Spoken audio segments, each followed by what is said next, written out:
दोस्तों, हाल ही में केंद्रीय गृह मंत्री अमित शाह द्वारा राज्यसभा में दिए गए एक बयान को लेकर विवाद उत्पन्न हुआ है। विपक्षी दलों ने उन पर डॉक्टर बाबा साहेब आम्बेडकर जी का अपमान करने का आरोप लगाया है और उनके इस्तीफे की मांग की है।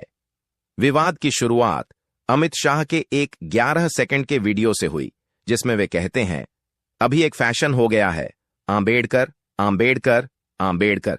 इतना नाम अगर भगवान का लेते तो 7 जन्मों तक स्वर्ग मिलता। इस बयान को सोशल मीडिया पर व्यापक रूप से साझा किया गया, जिससे आक्रोश बढ़ा।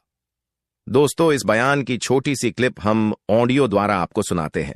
अभी एक फैशन हो गया है, आम्बेडकर आम्बेडकर आम्बेडकर आम्बेडकर आम्बेडकर आम्बेडकर। इतना नाम अगर भगवान का लेते तो 7 जन्मों तक स्वर्ग मिल जाता। दोस्तों, अगर भारत में रहना है तो बाबा साहेब आम्बेडकर जी का नाम लेना ही होगा। ये कोई अतिशयोक्ति नहीं है, बल्कि यह भारत के संविधान और लोकतंत्र की वास्तविकता है। बाबा साहेब भीमराव आम्बेडकर जी ने इस देश को एक ऐसा संविधान दिया जो हर व्यक्ति को समान अधिकार और सम्मान की गारंटी देता है।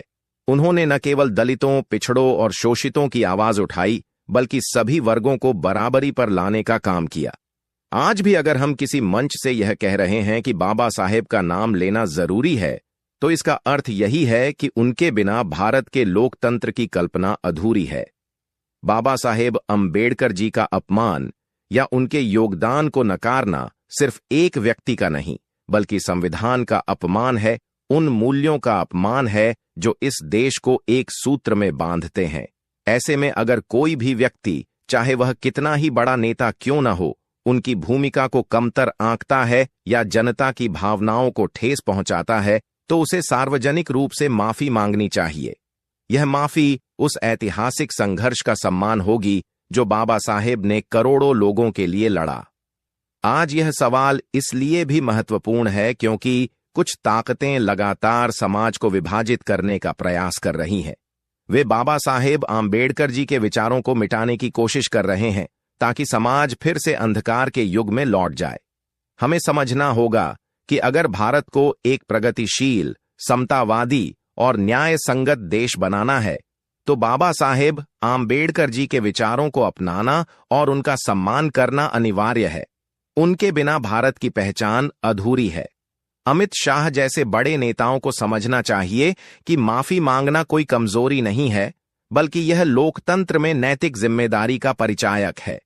जब उन्होंने सार्वजनिक रूप से ऐसी बात कही हो जिससे समाज के एक वर्ग का स्वाभिमान आहत हुआ हो, तो माफी ही वह कदम है जो न्याय और समानता की दिशा में एक मजबूत संदेश देता है। बाबा साहेब का नाम लेना सिर्फ एक परंपरा नहीं, बल्कि भारत के भविष्य को सुरक्षित करने का संकल्प है।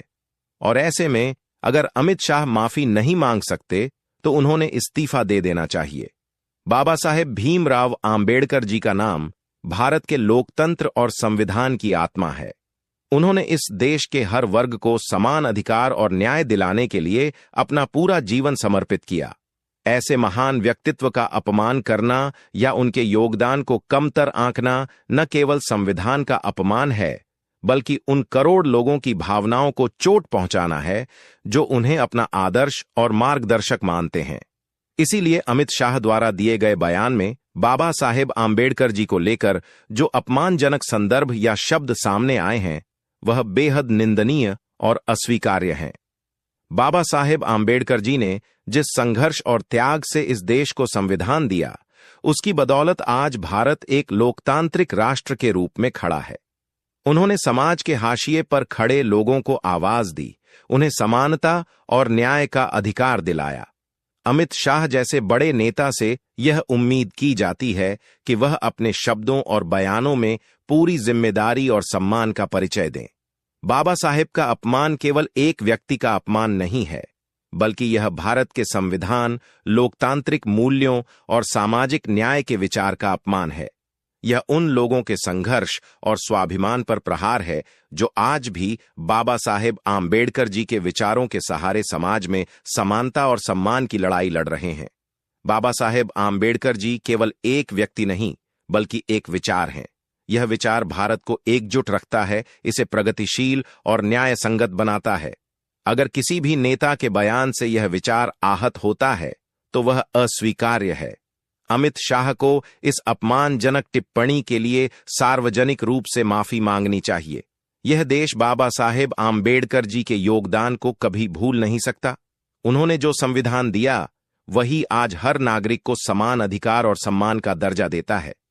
जो लोग उनके योगदान को नकारते हैं या उनका अपमान करते हैं, उन्हें यह समझना चाहिए कि अगर भारत में रहना है तो बाबा साहेब आम्बेडकर का सम्मान करना होगा।